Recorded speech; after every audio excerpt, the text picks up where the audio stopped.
What would possess a child's mind to get up in the middle of the night, pack her things, and walk on a dangerous highway during a severe thunderstorm? Could it be a dysfunctional household, failing in academics, or paranoia? Who knows? All we know is that 24 years later, Asha Degree is still missing.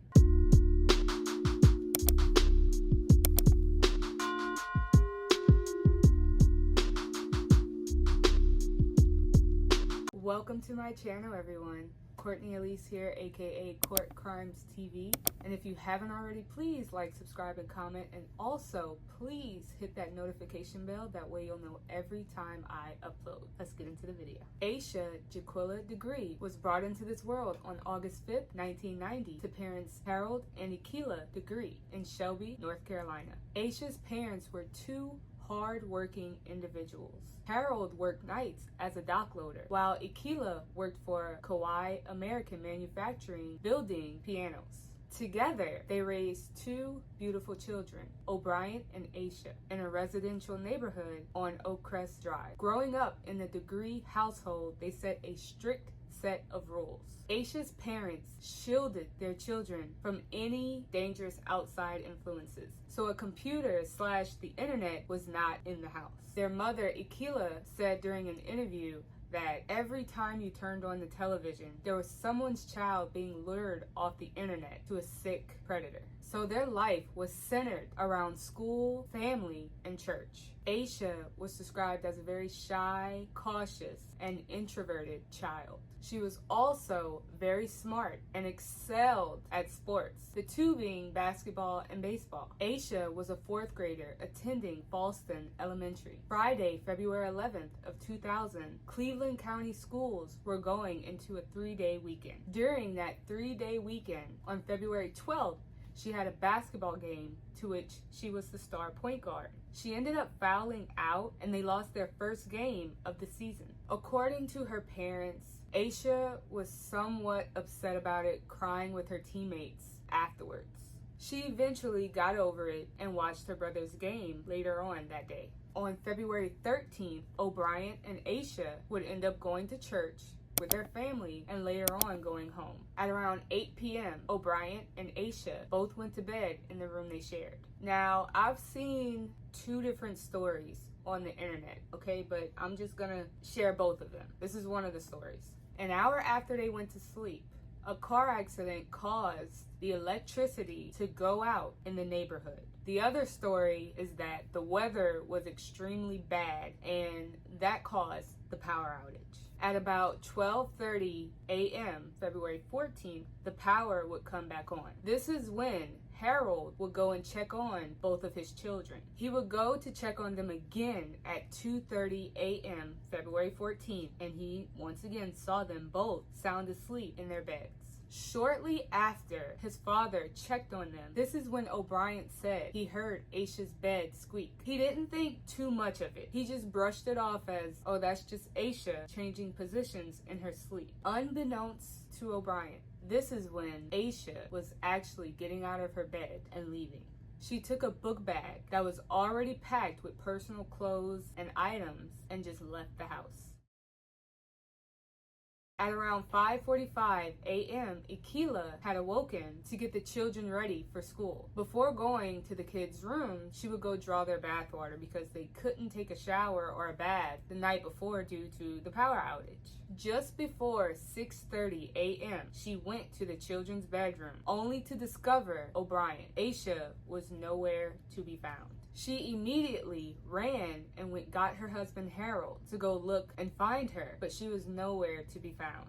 Harold suggested that maybe Asha just left the house early to go across the street to his mother's house, her grandma's house. But when Akila called, Asha was not there. Akila said this was very, very strange for Asha to do anyway, to just leave, because like I said in the beginning, Asha was very, very shy. She was very cautious. She listened to the rules her parents set. And for her to just leave and get up and go somewhere without letting her parents know was just not adding up. Once she got off the phone with her mother-in-law, this is when Akilah decided to call the police. At 6:40 a.m., the police would arrive at the Degree household. With police at the house, this is when Akilah decided to go throughout the neighborhood and search for her daughter and call out her name. She was trying to do anything to get some type of response. Police dogs were also called to the Degree household, but they could not pick up Asha's scent. By 7 a.m., friends, family, and the neighbors in the neighborhood all canceled their plans to go search for Asha. But unfortunately, by the end of the day, the only thing that was found was a mitten. Local news coverage about Asha's disappearance prompted 2 drivers to report their sightings to police. Between 3:45 a.m. and 4:15 a.m., a truck driver and a motorist claimed they saw Asha, or a little girl fitting Asha's description, walking on Highway 18. They said she was wearing a long-sleeved white t-shirt and white pants. The motorist said when he saw this, he turned his car around because he said it was strange to see such a small child out by herself at that hour. So let me get this straight. You see a little girl out walking at 4 o'clock in the morning in a severe thunderstorm and you don't call the police? Like that just doesn't even make sense. Like, you don't call the police to report, hey, I see a little girl. She's on the highway. She's on Highway 18. You just turn around to see what she's doing? Make it make sense. He claimed he circled back 3 times, and this is when he saw her run into the woods. You still didn't call the police? It's a little girl. It's a little girl on the side of the highway, and she's running into the woods, and you don't call the police? Acting off of this tip, investigators would go into the woods where the motorist and truck driver claimed they saw her, and this is when they found a shed, and they would find a pencil, a green marker, and a yellow hair bow, all identified to be hers. There was also a picture of a little black girl around Asha's age who has yet to be identified. After 9,000 man-hours was invested into this search for Asha, it had been called off. Flyers and 300 leads about possible Asha sightings came up, but nothing was found. It's as if she just vanished. Still invested into Asha's mysterious disappearance, investigators believe that Asha planned this whole ordeal. They said she's not your typical runaway. Most children who tend to run away are preteen and teenagers. Asha was only 9. FBI agents also pointed out that there was no reason for Asha to just run away. There was no reason for her to leave her family so abruptly. Her family was tight-knit. They weren't dysfunctional. She was doing extremely well in school. So what was the reason for her to just leave? Asha's disappearance went national. Her disappearance had everyone tuned in. The Montel Williams show brought Asha's parents on to talk about the case. America's Most Wanted and the Oprah Winfrey Show also had segments about her disappearance. Race car driver Travis Kittleson featured an image of Asha on the hood of his car for an event which was broadcasted on TNN. On August 3rd, 2001, Asha's book bag and other items were discovered during a construction project off Highway 18 in Burke County, 26 miles north of Shelby. It was wrapped in 2 black bags and contained Asha's name and phone number. The FBI did take it in for forensic testing, but at that time they weren't sharing any information. On the 20th anniversary of her disappearance, the FBI confirmed that the book bag contained a copy of Dr. Seuss's McElliot's Pool and a t-shirt of the New Kids on the Block. Neither appeared to be in her property before she disappeared. But what's crazy is even though the book wasn't hers, it was still strangely connected to her. Come to find out that the book was checked out from the library at her school. So how did it end up in her possession if it wasn't hers? Keep this whole book sack, finding of the book sack in mind for later on. In 2004, an inmate gave officers some hope on the whereabouts of Asha. Jumping on the tip, they began digging at an intersection in Lawndale. They would indeed come across bones, but unfortunately, they were only animal bones.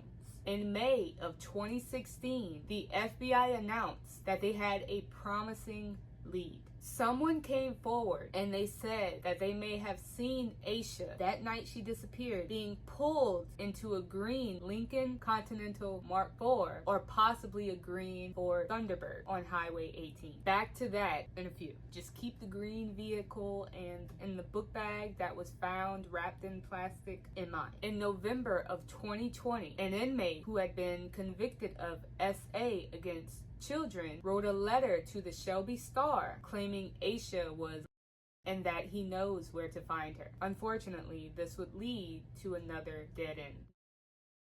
Now we get to the year of 2024, and this is where I feel they're finally going to solve what actually happened to Asha. It's been 24 years since Asha mysteriously vanished, and police investigators have come to terms that they feel Asha is no longer living. And now for the first time, investigators are saying they believe Asha was the victim of a homicide. Now remember the book bag that was found wrapped in two giant garbage bags? When investigators originally found the book bag, they found some DNA on it. Two people came back as a match. One of those people being a man by the name of Russell Underhill, who is now deceased. He passed away in 2004. And the other DNA sample, which was a strand of hair on the shirt, came back to the daughter of Roy and Connie Dedmons. Now, the Dedmons ran a type of transportation business. And the Dedmons also have a green car that matched the description of what the person earlier in the video came forward and said that they saw Asha being pulled into. This older green car, which police say is similar in appearance to the same vehicle wanted in connection with Degree's disappearance. Agents had it towed from this home off of Cherryville Road last week. That makes sense. My bad. Russell Underhill and the Dedmons have a connection. Russell Underhill, if I'm getting this straight, Russell Underhill was under the care of Roy Dedmon. So his DNA, I don't know, it's still kind of breaking with everything that's being found. They had some type of connection. He was under the care of Roy and Connie Dedmon. Now, their daughter comes into play because their daughter used to always drive this car back and forth to the hospital transporting patients on Highway 18. Now, police, after finding this out, police went and got a search warrant of their home. When searching their home, their neighbors, the Dedmons' neighbors, came out and said that they remember seeing Roy Dedmon digging a chest-deep hole in his yard. The Dedmons' attorney has came out and spoken about everything pertaining to Asha and has said that the Dedmons have nothing to do with Asha's disappearance. But why was his daughter's DNA found on Asha's shirt? Also, why was Russell's DNA found on Asha? They think Russell had something to do with Asha's disappearance and possible.